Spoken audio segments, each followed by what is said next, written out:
चुनाव की तारीख आ रही है नजदीक, तो क्या लग रहा है, क्या माहौल है, किसकी सरकार आ सकती है? देखिए जी, आनी तो इंडिया गठबंधन की चाहिए, लेकिन जैसे कि बीजेपी की पहले से मंशा थी और वो इन्होंने अपनी मंशा जाहिर कर दी है। आने वाले टाइम में अभी 26 तारीख को करना, उसमें केरला में चुनाव है। केरला में मशीनों के मॉक टेस्ट हो रहे थे, उसमें जो भी बटन दब रहा है वोट भी बीजेपी को जा रहा है। तो अब तो लग रहा है कि 400 पार ये हो ही जाएंगे अगर यही ईवीएम की हालत रही तो। आने शुरू हो गए, रुझान आने शुरू हो गए हैं। अगर इस पर रोक नहीं लगी तो मामला खराब हो जाएगा।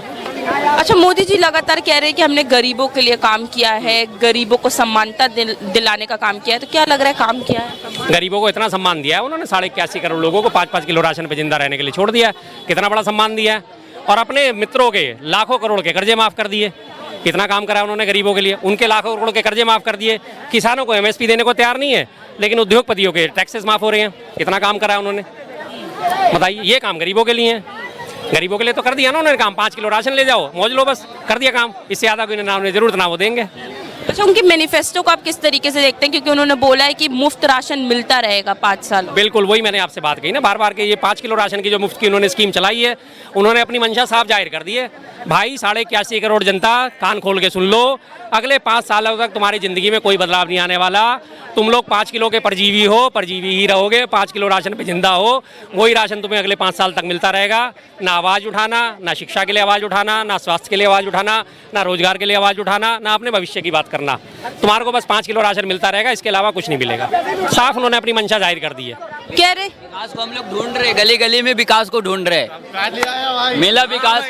किसी से पूछो भाई आपको मिला विकास? मैं विकास भाई को ढूंढ रहा हूँ, 2014 से ढूंढ रहा हूँ विकास भाई को। हॉस्पिटल ढूंढा, रेलवे स्टेशन ढूंढा, मेट्रो स्टेशन ढूंढा, कहीं तो मिला नहीं। और ये वाले बिल है विकास विकास। विकास हो कहाँ रहा है? विकास तो हो रहा है ना, अडानी के घर में जाके छुपा है विकास। लेकिन हम लोग वहाँ जा नहीं सकते, गरीब नहीं जा सकते, क्योंकि सिक्योरिटी है वहाँ, सिक्योरिटी है। गरीब को वहाँ जाने, विकास में वही घूरा है। आप कह रहे कि 25 करोड़ लोगों को गरीबी रेखा से बाहर निकाला हमने मोदी सरकार ने। 25 करोड़ लोगों को उन्होंने गरीबी रेखा से बाहर निकाला। मैं उनके कथन पे ही यकीन करता हूँ।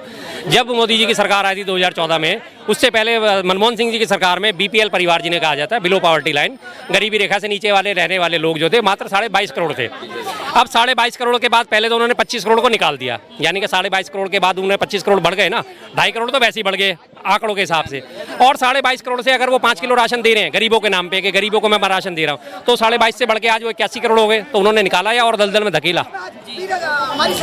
जाहिर बात है, 22.5 करोड़ लोग मात्र थे गरीबी में। अगर उन्होंने निकाल दिया होता 25 करोड़ तो आज तो 2.5 करोड़ प्लस ही होते, जो अपने आप को कहते थे कि हम अमीर है, हम अमीर है। उल्टा उन्होंने तो 81 करोड़ लोगों को गरीबों में झोंक दिया, गरीबी में झोंक दिया। उन्होंने निकाला क्या? उन्होंने कुछ भी नहीं निकाला। उन्होंने सिर्फ अपना मतलब निकाला, अपना उल्लू सीधा करा, जनता को धोखा दिया, जनता को बरगलाया। जनता बेचारी मासूम जनता आ गई उनके बहकावे में, दे दिया उनको वोट। अब उसके बाद उन्होंने सारी संवैधानिक संस्थाओं पे कब्जा कर लिया है। इलेक्शन कमीशन वो उन्होंने कब्जा लिया, EC उन्होंने वो कब्जा लिया, IT उन्होंने वो कब्जा ली, ED उन्होंने वो कब्जा ली, NIA उन्होंने वो कब्जा ली। जितने भी सार्वजनिक संस्थाएं हैं, मीडिया उन्होंने वो कैप्चर कर लिया। अब हर तरफ से उन्होंने कैप्चर करके कहीं जनता को इस लायक नहीं छोड़ा कि वो अपनी आवाज़ उठा सके। आज ये सोशल मीडिया प्लेटफॉर्म ही बचे हैं जिन पे हम अपनी आवाज़ उठा लेते हैं। इन पे भी आपको पता है, पीछे का चैनल था YouTube का, बोलता हिंदुस्तान, उसके ऊपर बैन लगा दिया। आर्टिकल 19 था, उसके ऊपर बैन लगाने की पूरी कोशिश चल रही है।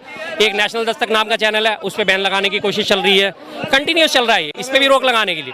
ट्विटर हैंडल लगातार कितने ब्लॉक करें, तो हमारी आवाज़ तो दबाने की भी पूरी कोई, तानाशाही जिसको हम कहते हैं, इसी तरह से आती है तानाशाही। एकदम से एक दिन में तानाशाही नहीं आती, धीरे धीरे इसी तरह से तानाशाही आती है। आज प्रेस फ्रीडम इंडेक्स में हमारे देश का कहाँ स्थान है? 180 देशों में 161वां स्थान हमारे देश का हो चुका है। प्रेस का भी जो मीडिया है, मेन मीडिया, कभी मोदी जी से सवाल पूछता आपको नजर आया? बेरोजगारी पे, महंगाई पे कभी आम कैसे खाते नहीं, आम कैसे खाते, आम पूछता है आम कैसे खाते, ये नहीं पूछेंगे। मेन अरे उसका घर तो चल रहा है ना, साहब का कॉल आएगा तभी पूछेंगे आम कैसे खाएंगे, छील के खाएंगे, पेड़ के खाएंगे। हाँ, मणिपुर चल रहा है उसमें नहीं पूछेंगे क्यों चल रहा है, लेकिन ये पूछेंगे आम कैसे खा रहे। हाँ हाँ बोलिए बोलिए, आप कुछ बोलना चाहते हैं? बिल्कुल बोलिए। मणिपुर चल रहा है ना, उसका रीजन है, इफ यू डोंट माइंड, ठीक, गवर्नमेंट ने सब कुछ किया। क्या नहीं किया बताओ? क्या नहीं किया बताओ? क्या कर रहा है आपको सारे?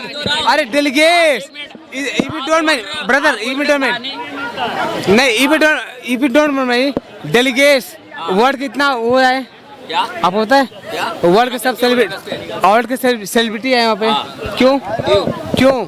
आप पूछ रहा हूँ। अरे कुछ नहीं, इनको कुछ नहीं पता ना। बात मणिपुर की हो रही, कहाँ से कहाँ लेके जा रहे हैं बात। मणिपुर की बात है। मणिपुर में कुकी है और मैतई समुदाय हैं, उन दोनों समुदायों को आपस में लड़ा दिया है। कुकी समुदाय जो है वो पहाड़ों में रहता है, मैतई समुदाय मैदानों में रहता है। मैतई समुदाय वहाँ पे जो है बहुसंख्यक है, उसको उनके ऊपर अपराध रख दिया, जाओ इनकी ज़मीनें कब्जा लो, तुम्हारे को खुली छूट है। आज हालत ये होगी कि कुकी और मैतई आपस में मिलजुल के राजी नहीं है। कुकी से अगर मैतई वालों के पास जाना होता है तो पूरी फोर्स जाती है, फोर्स ऊपर से नीचे आती है, और फोर्स के साथ भी रोज वारदातें हो रही हैं, रोज कांड हो रहे हैं फोर्स के साथ भी। हालत इतनी खराब है, लेकिन मीडिया नहीं पूछेगा क्योंकि मणिपुर में बीजेपी समर्थक सरकार है, इसलिए। मोदी जी कह रहे हैं कि 10 साल का काम है जो सिर्फ ट्रेलर है, अभी बहुत कुछ करना बाकी है, तो ट्रेलर क्या पसंद आया? अरे इतना खतरनाक ट्रेलर आज तक हमने नहीं देखा और नाम देखना चाहते। देखिए मोदी जी के ट्रेलर की एक बात दिखाता हूँ मैं आपको। अभी यूपी में ताज़ा एक अपराधी को उन्होंने जो है वो बीजेपी ज्वाइन करी है उसने।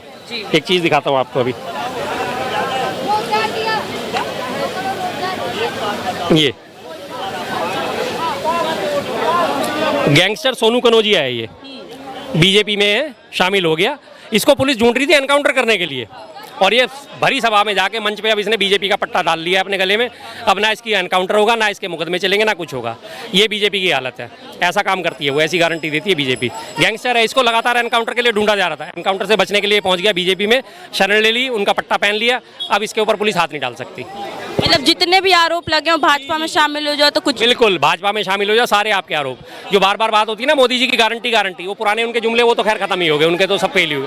अब मोदी जी की नई गारंटी है, आप बलात्कार के आरोपी हो, आप यौन शोषण के आरोपी, आप मेरी पार्टी में आ जाओ।